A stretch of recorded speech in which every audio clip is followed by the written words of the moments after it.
Hello and welcome to Dateline Lagos on Channels Television. I'm Ayotunde Balogun. Coming up on the program, Governor Sanwo-Olu flags off construction of Falama Towers. Lagos holds 2022 Equal Summit. State government launches floating clinic. And DSVA, that's the Domestic and Sexual Violence Agency, trains students on gender abuse. A major urban renewal project that will restore the aesthetic of Falama, the commercial suburb of Ikoyi in Lagos, has been flagged off by Governor Babajide Sanwo-Olu.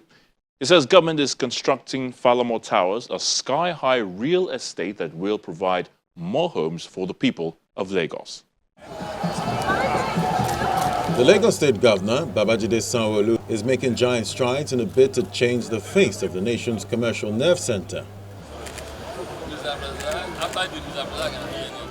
This time, Governor Sanwo-Olu is remodeling the former Falama shopping complex to a sky-high real estate that will enhance the socio-economic outlook of the neighborhood.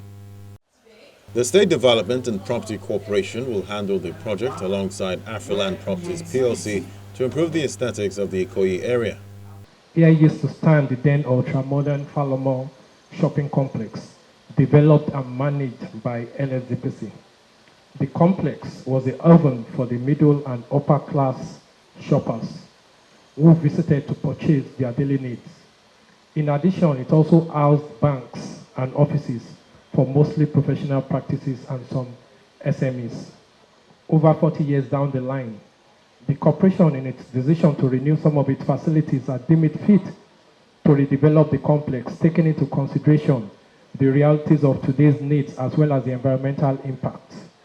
This in turn has informed the decision to build residential apartments to provide additional accommodation to the growing middle class, business professionals, and the swelling rank of the upwardly mobile citizens of the state.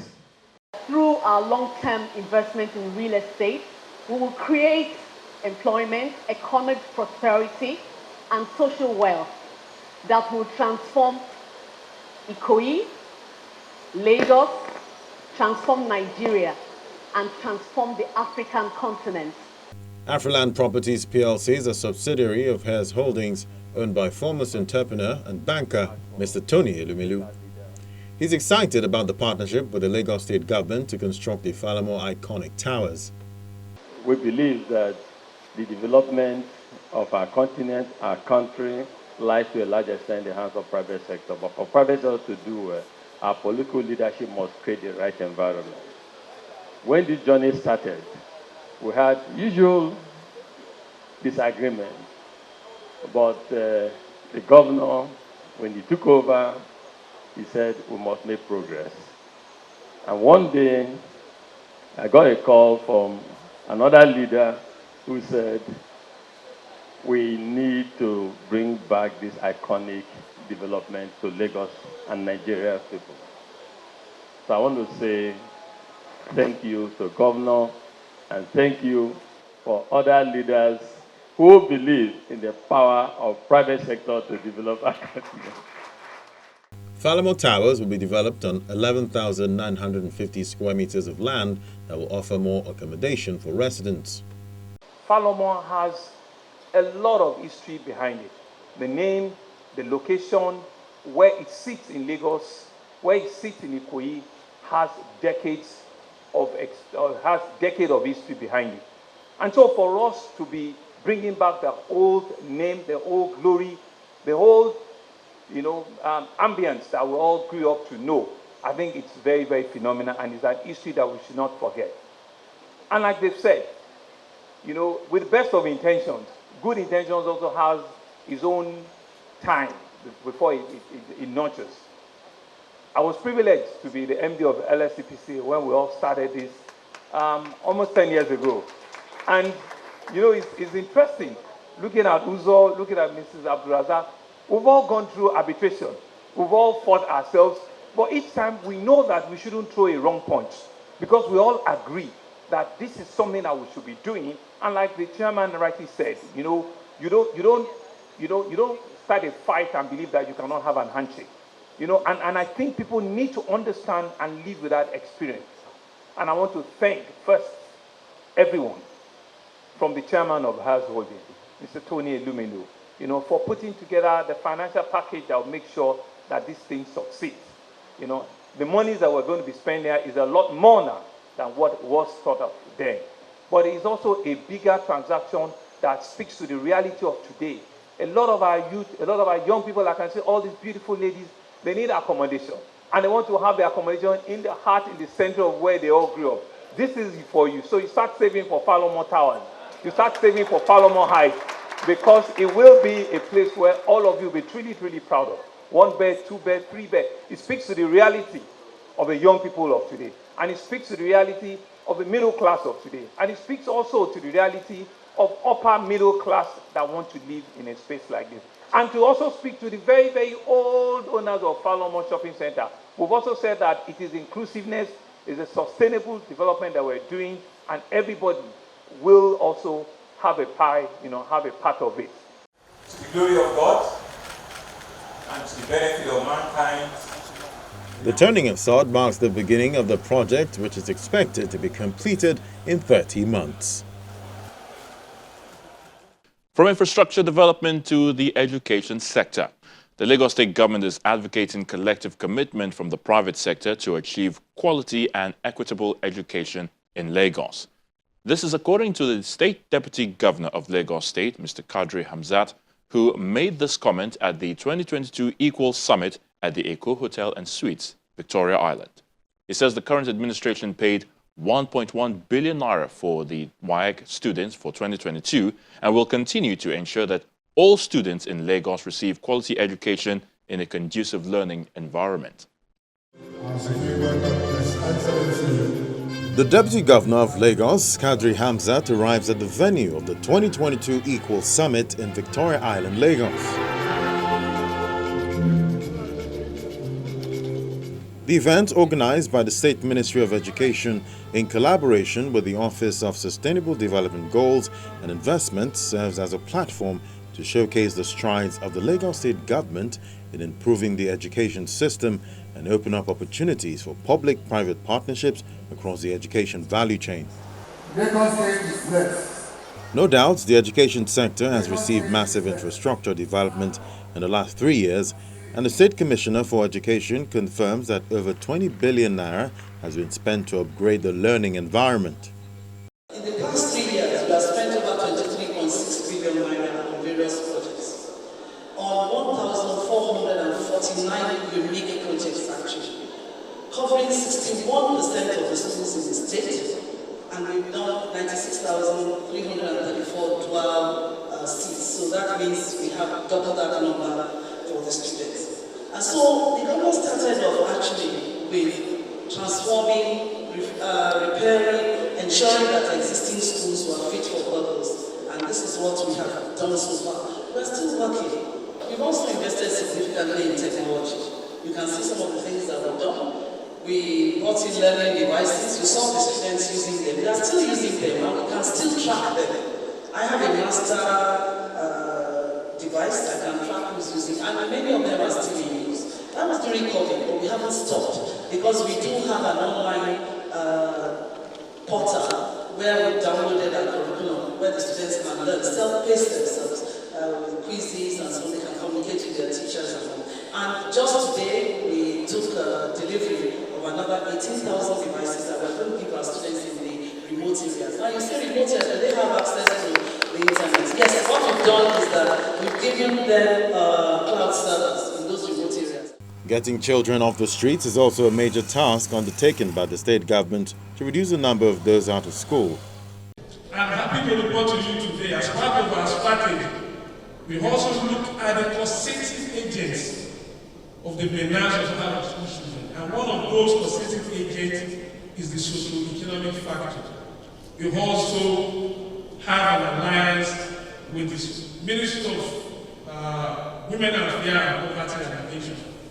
Today, we have some graduating mothers in Subek. The program is ongoing now.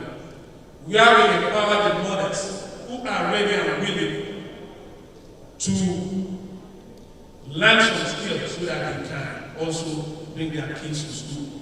For national development to happen, there must be personal development.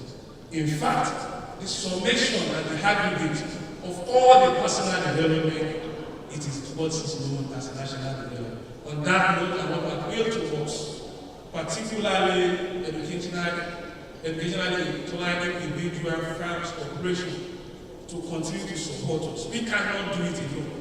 And for those seeking higher education, the Special Advisor on Education announces that the 2 new universities in Lagos will resume in the next 3 months.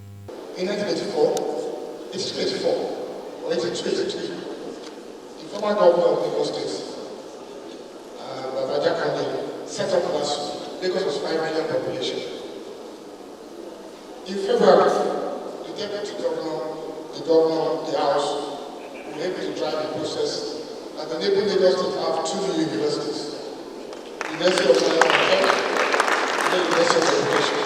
The University of Education is very different to what we're doing here today because we want to have a specialized feeding process to help train our teachers, to help feed the system. We have private schools over 18,000, we have public schools over 8,000.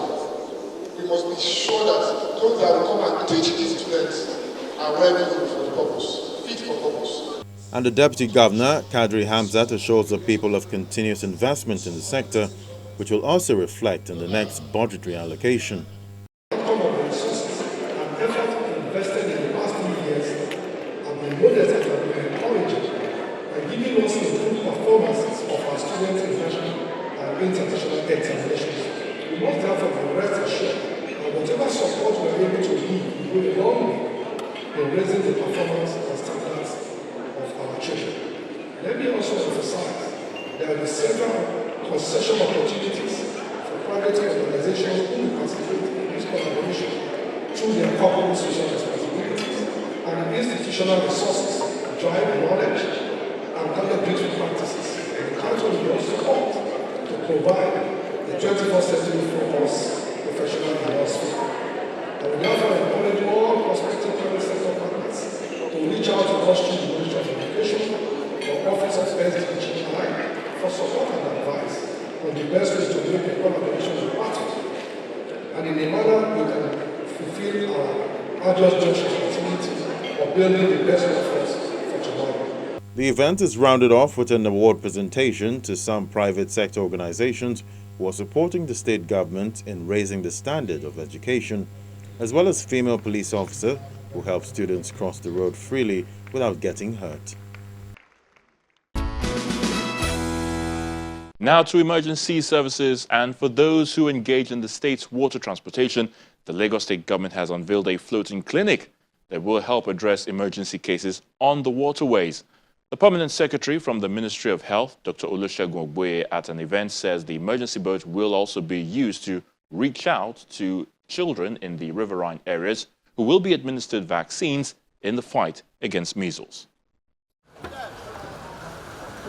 The 5-cowrie terminal, Falama, is the take-off point for those using the waterways to get to their various destinations in other parts of Lagos. Several boats are usually moored here, but a floating clinic has been added to the number for emergency services on the waterways, as well as other outreach services within the riverine communities.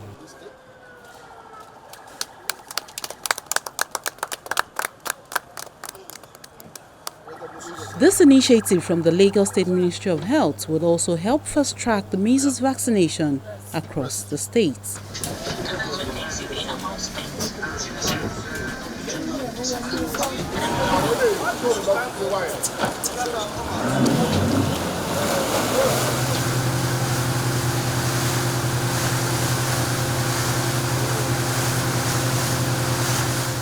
It is mainly to deal with emergencies on water, but to also provide outreach services to riverine communities. And one of the first tasks that this boat will be doing is the measles, to join us in the measles campaign that has just commenced in Lagos State, to ensure that we can take the measles vaccine and other vaccines, even the COVID vaccine, to our riverine areas. So it's a strong partnership between LASWA and the Ministry of Health. LASWA has provided the boat We'll provide people to man the boat and run the boat, and we'll also provide diesel for the operations of the boat. The Ministry of Health will provide human resources and consumables for healthcare provision. It's part of a plan that has been initiated by Mr. Governor to ensure that emergency services in Lagos are ramped up and we can respond very, very quickly to emergencies. This is the beginning of the initiative. Yes, there is definitely an intention to expand our ambulance service, our ambulance boats, even our MICs, our mobile intensive care units, our transport ambulances. We're going to scale them all up. But yes, we're starting with one boat, and then we will acquire additional boats to ensure that this service runs well and meets the needs of the people of Lagos State. Most people have the impression that Lagos is a completely urban city, but for us, we also realize that Lagos has a lot of communities that are along the waterways and are not necessarily connected to the mainstream of Lagos. And Governor Babajide Sanwo-Olu, in recognizing that, also realized that medical services were important to get to those areas. And when it was brought to his attention, it was one of the factors that also played in the acquisition of the boat. So the boat is multifunction. It is going to be an emergency vessel. It is also a tool to reach out to the communities that are far-flung in Lagos. The State Waterways Authority says it will work closely with the Ministry of Health to achieve seamless operation. Well, as you know, for us, we've been gradually building this, and we've gradually seen how the safety on the waterways keeps improving year after year, and this is just another initiative to further add to the integrated system of emergency and rescue. Because what we're going to do is have our own core emergency and response boats, along with the jet ski, and along with now soon to be launched control room, which will be launched next month or in about 2 months from now. So this is just going to be one of those initiatives which is going to plug into that emergency and rescue service. Apart from the floating clinic, which will be responding to emergencies, we're going to have the core emergency response team, which is made up of the diver, which is made up of the boat captain, which is made up of the deckhand, and which is, of course, now with the medics as well. So we're going to have the divers on the core rescue boats, which LASWA will provide. Meanwhile, an official of the State Ambulance Service explains the rescue operation procedure if a mishap should occur. We have more than a first aid kit. We have sophisticated equipment that we can treat people, especially maybe if there is a boat crash or accidents, water accidents. Maybe people are trapped. The moment the distress call is initiated, we have our clinic here, we have our staffs that are working on this float clinic. So they will move with the divers to where the incident occurred. The victim will be rescued from the water, and the medical personnel on ground that is well certified in BLS and ACLS will start immediate treatment on this patient while in this floating ambulance. We have a respiratory kit. This is our oxygen that is being fixed here. We have where we put them. We have a resuscitating the apartment here, and then we have all our gadgets that we could work on this patient, even more than the first aid that people will think of. We have a golden hour, which is 10 minutes. But plus or minus, sometimes when there is traffic, that could delay.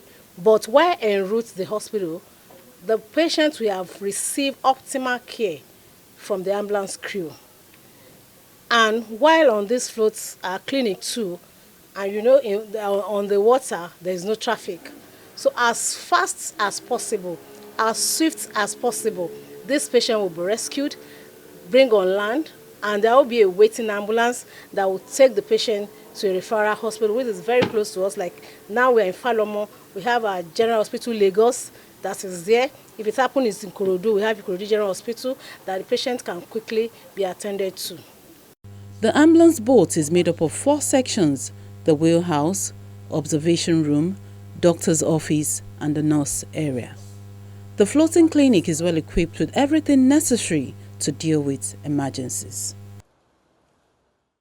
And finally on the program, the Lagos State Domestic and Sexual Violence Agency, the DSVA, is enlightening secondary school boys on all forms of gender abuse and how to seek help if they ever fall victim. Take a look. Over the course of 6 weeks, 180 secondary school students, drawn from 15 schools in Education District 6 in Lagos State, were exposed to modules on sexual and reproductive rights that will lead them through the right moral path. To serve as a role model for other boys by living a life of integrity. As part of efforts to curb all forms of sexual and gender-based violence in Lagos, the State Domestic and Sexual Violence Agency turns its attention to educating boys in secondary schools on the dangers of sexual abuse. To be responsible breeds reward. To be responsible breeds more positive opportunities.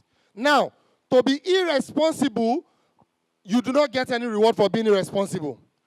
To be irresponsible means that you have limited opportunities. I am saying this to you because we have taught you everything you need to know, but you are the one that is going to go and execute it. These students say they are the wiser on domestic and sexual violence issues and are excited to become members of the King's Club initiative, which helps with psychosocial habits. I really appreciate it for, impacting us, enlightening us on the positive masculinity, the right way a man or the male gender should use their power positively in the society. So far, I've learned about the gender-based violence, anger, how to manage your anger positively.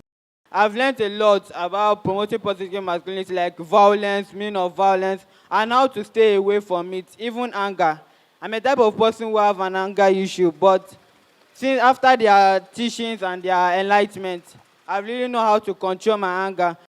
I learned that women, we think whether we are stronger than women, that we can bully them and talk to them, but that's not right. Some people say it's only the men that can do everything, but it's not only them, the females can do. Teachers are part of the molding process, and they have some words of encouragement for the students as they pass through this critical phase. This program is a laudable one, and it's highly appreciated. With this program, I've learned that the status quo must change, and the children, the boys, should be the cream of the society, not the bane of the society. And it is better we catch them young. We have learned that violence has no color, no tribe, not the level of your education.